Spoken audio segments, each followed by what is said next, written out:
بسم اللہ الرحمن الرحیم الحمدللہ رب العالمین. عالمین کے رب کی حمد ہے، ثنا ہے، اور قدرت کے اس عجیب و غریب شاہکار پہاڑ کی ہم بات کر رہے ہیں. اور کل بات یہاں پہ لا کے چھوڑی تھی کہ کچھ تو ہیں برف پوش پہاڑ، کچھ تو ہیں سرسبز و شاداب پہاڑ، لیکن ایک اور کیٹیگری ہے پہاڑ کی جو کہ قیامت برپا کیے ہوئے ہیں. جو پہاڑ ہمیں بظاہر خاموش نظر آتے ہیں ان میں بھی دراصل اندر قیامت برپا ہے، لیکن یہ ایک اور کیٹیگری ہے، یہ تو بظاہر بھی ان میں قیامت برپا ہے. آگ اگل رہے ہیں پہاڑ، لیکن ابھی آگے جا کے آپ یہ سنیے گا کہ یہ پہاڑ بھی ہمیں جتنے تباہ کن لگتے ہیں اتنے ہی تباہ کن ہیں یا اس سے بہت زیادہ کچھ ہے. تو آئی ایم شیور اگلے 10 منٹ بعد آپ کا نتیجہ یہ ہوگا کہ نہیں یہ اتنا زیادہ خطرناک معاملہ ہے. جی ہاں، اتنا ہی زیادہ خطرناک معاملہ ہے. یعنی مثال کے طور پر یہ جو آگ والے پہاڑ ہیں، یہ جو آتش فشاں پہاڑ ہے، یہ کیا کیا تباہیاں ڈھا سکتے ہیں یا ڈھا چکے ہیں، اس کی بات کر لیں. کل ہم نے ایک واقعہ بہت پرانا سنایا تھا، 2000 سال پرانا. اب ذرا آگے آ جاتے ہیں اور ایک حالیہ تاریخ کا ایک اور واقعہ سن لیجئے. کل کے واقعے سے بالکل مختلف، وہ ایک اور تناظر میں تھا، ایک اور واقعہ ہے. اب آپ سنیے، انڈونیشیا کا واقعہ ہے. یہ پہاڑ ہیبت انڈونیشیا کا ایک آتش فشاں پہاڑ تھا، ماؤنٹ ٹمبورا کر کے کہا اس کو کہتے ہیں.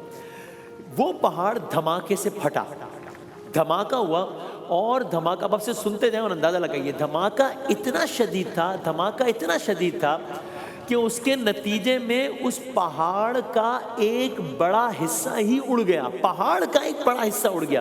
اب ایک عجیب قیامت برپا ہوئی. جب پہاڑ کا ایک بڑا حصہ اڑ گیا، زمین لرز اٹھی، آسمان راکھ، پتھروں اور زہریلی گیسز سے بھر گیا. انتہائی بڑی مقدار میں گرم راکھ اور سلفر ڈائی آکسائڈ جیسی گیسز فضا کی اونچی تہہ تک پہنچ گئی. وہاں جا کر یہ ذرات ختم نہیں ہوئے بلکہ مہینوں بلکہ سالوں تک معلق رہے. سورج کی روشنی کے راستے میں سفیدی جیسے ایک باریک پردے کا کام کرتے رہے. آگے بڑھتے ہیں، کیا ہوا؟ یہی ذرات سورج کی روشنی کا بڑا حصہ واپس خلا میں بھیجنے لگے. اس وجہ سے دنیا کے مختلف حصوں میں سورج کی روشنی کم ہو گئی، فضا دھندلی ہو گئی، پوری دنیا فضا سیاہ رہنے لگی. یعنی زمین کا ایک بڑا حصے میں یہ ہونے لگا. عالمی ٹیمپریچر کم ہو گیا. اس کے نتیجے میں اس سال کو 1816 کو تاریخ آج بھی ایئر وداؤٹ سمر یعنی گرمیوں کے بغیر سال کے نام سے یاد رکھتی ہے، کیونکہ یہ وہ سال تھا جب دنیا کے کئی حصوں میں گرمی ہونی چاہیے تھی، وہاں پر سردی پڑتی رہی، اس لیے کہ سورج کی روشنی دھوئیں اور راکھ کی وجہ سے زمین پر نہ آ سکی.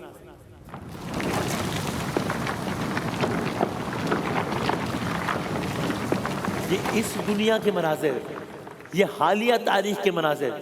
یعنی ایئر وداؤٹ سمر میں یہ ہوا کہ یورپ اور شمالی امریکہ میں گرمیوں کے مہینے میں بھی برف پڑتی رہی، کھیت جم گئے، فصلیں اگ نہ سکیں، خوراک کی کمی ہو گئی، قحط پھیل گیا، بیماریاں پھیل گئیں. لوگ براہ راست یا بالواسطہ اس کے اثرات سے متاثر ہوئے. اب اللہ جانے روز محشر کا کیا عالم ہوگا، لیکن یہ اس دنیا میں سب کچھ ہو چکا ہے. ایک پہاڑ کا ایک حصہ. اور سنیں، صرف یہی نہیں ہوا، اس دھماکے نے سمندر کو بھی نہیں چھوڑا کیونکہ یہ پہاڑ ساحل کے قریب تھا.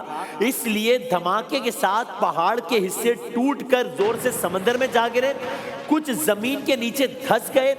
گرم لاوے نے پانی کو وحشیانہ انداز سے دھکیلا. جب سمندر کے اندر ایسی بڑی مقدار میں زمین اور لاوا اچانک داخل ہوا، سمندر کے اندر ایک جھٹکا پیدا ہوا، اس سے بہت بڑی بڑی لہریں بنی. وہ لہریں دور تک پھیلتی چلی گئیں. وہی لہریں آگے بڑھ کر ساحلی علاقوں سے ٹکرا کر سونامی میں تبدیل ہو گئی. ایک پہاڑ کا ایک ٹکڑا، ایک پہاڑ کے ایک ٹکڑے نے یہ تباہی مچائی. لیکن آگے سنیں، سونامی آیا، سونامی نے بستیاں بہا دی، بندرگاہیں تباہ کر دی، ہزاروں انسانوں کی جانیں لے لی. ایک آتش فشاں دھماکے نے نہ صرف شہروں کو تباہ کیا، نہ صرف سمندر کو اٹھا دیا، نہ صرف آسمان کو بدل دیا، نہ صرف دنیا کے موسم کی ترتیب کو ہلا کر رکھ دیا، 70,000 لوگ اس سے ہلاک ہوئے، جبکہ قحط اور بیماریوں کے باعث یہ تعداد مزید بڑھ گئی. ایک پہاڑ کا ایک حصہ. اور سنیں، یہ تو ایک پہاڑ کا ایک حصہ ہوا، اگلی بات اس سے زیادہ حیران کن ہے، قدرت کے شاہکار۔ اس کے 20 سالوں کے بعد، اس واقعے کے 20 سالوں کے بعد اسی ملک میں ایک اور واقعہ پیش آیا جو کچھ اور اعتبار سے اس سے زیادہ حیرت انگیز ہے۔ 1833 میں انڈونیشیا کے ایک آتش فشاں نے تاریخ کا خوفناک ترین دھماکہ کیا۔ شور اتنا طاقتور تھا کہ ہزاروں کلومیٹر تک اس کی آواز سنی گئی۔ قرآن کریم میں متعدد جگہوں پر آتا ہے کہ کس طریقے سے اقوام کو ایک زوردار آواز کے ذریعے تباہ کیا گیا۔ صیحۃ واحدہ، قرآن کریم میں روز محشر کے حوالے سے آتا ہے کہ ایک آواز آئے گی، ایک چنگاڑ ہوگی اور کیا ہوگا۔ لیکن یہ سنیے 1833 انڈونیشیا، ایک پہاڑ پھٹا، اس کی آواز دور تک سنائی گئی، سمندر میں 40 میٹر تک اونچی لہریں اٹھی۔ یہ آتش فشاں تھا کہاں؟ ایک سوال اور اس کا جواب مزید ہلا دینے والا ہے۔ یہ آتش فشاں پہاڑ تھا کہاں؟ یہ سمندر کے بیچ ایک جزیرے میں تھا۔ جی آپ نے صحیح سنا، سمندر یعنی پانی، اس کے بیچ میں آتش فشاں یعنی آگ، آگ اور پانی۔ جی ہاں، یعنی آپ سوچیں چاروں طرف سمندر ہے اور درمیان میں آتش فشانی جزیرہ ہے۔ یہ آگ اور پانی ایک ساتھ کیسے، سوال ہے نا کہ آگ اور پانی ایک ساتھ کیسے ہو سکتے ہیں؟ کیونکہ ہم روز محشر کی بھی اس طرح کی باتیں سنتے ہیں، دریاؤں میں آگ ہو رہی ہے، یہ دنیا میں ہو چکا ہے، آگ اور پانی ایک ساتھ کیسے؟ پتا چلا آتش فشاں کی آگ وہ عام آگ نہیں ہے جو لکڑی کے جلنے سے بنتی ہے، یہ تو 1000 ڈگری تک گرم پگھلا ہوا پتھر ہے یا لاوا ہے۔ یہ ایسا گرم پانی ہے کہ پانی اس کے آگے ٹھہر ہی نہیں سکتا۔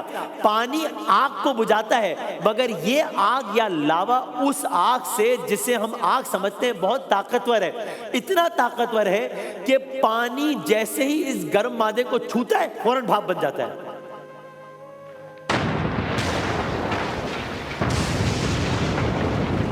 یہ سب کتنا حیرت انگیز ہے، یہ سب کتنا ہیبت ناک ہے۔ سمندر کے بیچ ایک جزیرہ، اس جزیرے پر آگ کا پہاڑ۔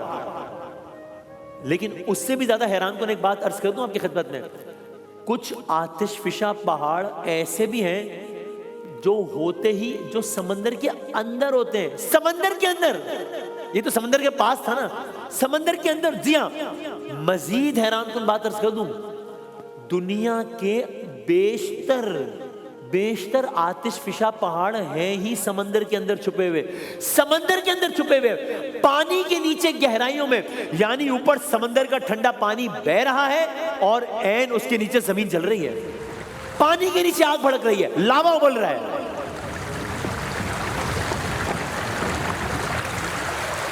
لیکن اب اس سے بھی زیادہ حیرت انگیز بات سنیں، دنیا کا سب سے اونچا آتش فشاں پہاڑ، سب سے اونچا، یہ کتنا اونچا ہے؟ یہ کہاں ہے؟